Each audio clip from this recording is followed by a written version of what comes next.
بسم اللہ الرحمن الرحیم۔ السلام علیکم۔ رحمت الہی جس ہستی کے سر پر ختم نبوت کا تاج سجا کر، رحمت للعالمین کی خلعت فاخرہ پہنا کر، آخری صحیفہ آسمانی کا امین بنا کر، کاروان انسانیت کا تاجدار خضر راہ بنا رہی ہے۔ آئیے دیکھیں محمد رسول اللہ صلی اللہ علیہ وآلہ وسلم سے پہلے محمد بن عبداللہ کی حیثیت سے ان کے جمال ظاہری اور کمال باطنی کی شان کیا ہے۔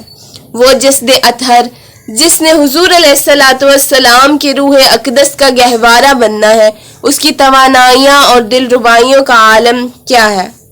اللہ تعالیٰ کی یہ سنت رہی ہے کہ وہ اپنے ہر نبی اور رسول کو جسمانی عیوب سے منزہ پیدا فرماتا ہے، تاکہ ان کا کوئی جسمانی نقص لوگوں کے لیے ان کے پیغام حق کو قبول کرنے میں حجاب نہ بنے۔ اس کا کوئی فرشتہ لنگڑا، اندھا، کانا، بدصورت اور قبیح المنظر نہیں آیا۔ سرور عالم صلی اللہ علیہ وآلہ وسلم نے جن انبیاء اور رسول کا حلیہ بیان فرمایا ہے، اس سے پتہ چلتا ہے کہ وہ سب اپنے کمالات، رسالت و نبوت کے ساتھ بڑی منموہنی صورتیں لے کر اپنی قوموں کی رہنمائی کے لیے تشریف لائے تھے۔ حضرت انس بن مالک خادم رسول صلی اللہ علیہ وآلہ وسلم روایت کرتے ہیں کہ حضور علیہ السلام نے فرمایا کہ اللہ تعالیٰ نے کوئی نبی مبعوث نہیں فرمایا مگر خوبصورت چہرے والا، دلکش آواز والا، اور تمہارے نبی کا چہرہ سب سے زیادہ خوبصورت اور ان کی آواز سب سے زیادہ دلکش ہے۔ روایات میں ہے کہ رسول اللہ صلی اللہ علیہ وآلہ وسلم لوگوں کی نگاہوں میں بڑے جلیل القدر اور عظیم الشان دکھائی دیتے تھے۔ حضور علیہ السلام کا چہرہ اس طرح چمکتا تھا جس طرح 14ویں رات کا چاند ہو، چھوٹے قد والے سے لمبے اور زیادہ طویل قد والے سے کم۔ سر مبارک بڑا تھا، گیسوئے مبارک زیادہ گھنگریالے نہ تھے۔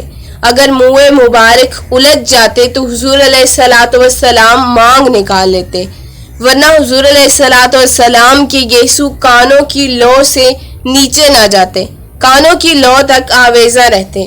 چہرے کا رنگ چمکدار تھا، پیشانی مبارک کشادہ تھی، ابرو مبارک باریک بھرے ہوئے لیکن باہیں ملے ہوئے نہ تھے۔ دونوں ابروؤں کے درمیان ایک رگ تھی جو غصہ کے وقت پھول جاتی تھی۔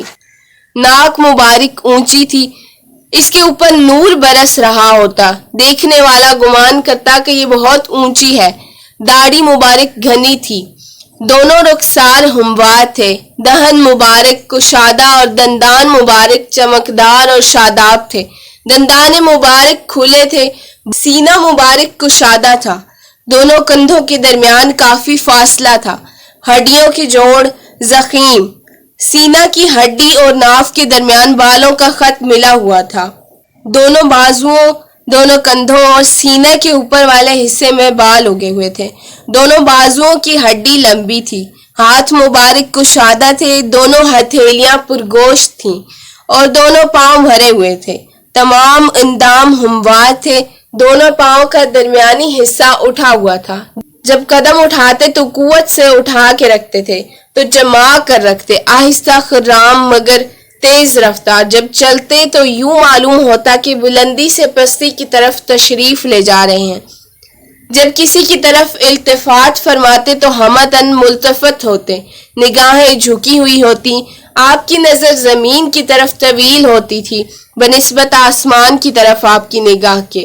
آپ کا دیکھنا گہرا مشاہدہ ہوا کرتا تھا۔ آپ حسن تدبیر سے اپنے صحابہ کو شاہراہ ہدایت پر چلاتے تھے، جس سے ملاقات فرماتے اسے پہلے خود سلام کرتے تھے۔ حضرت انس رضی اللہ عنہ سے روایت ہے، آپ فرماتے ہیں کہ میں نے کوئی مشک اور عنبر ایسا نہیں سونگھا جس کی خوشبو حضور علیہ السلام کی مہک سے زیادہ عطر بیز ہو۔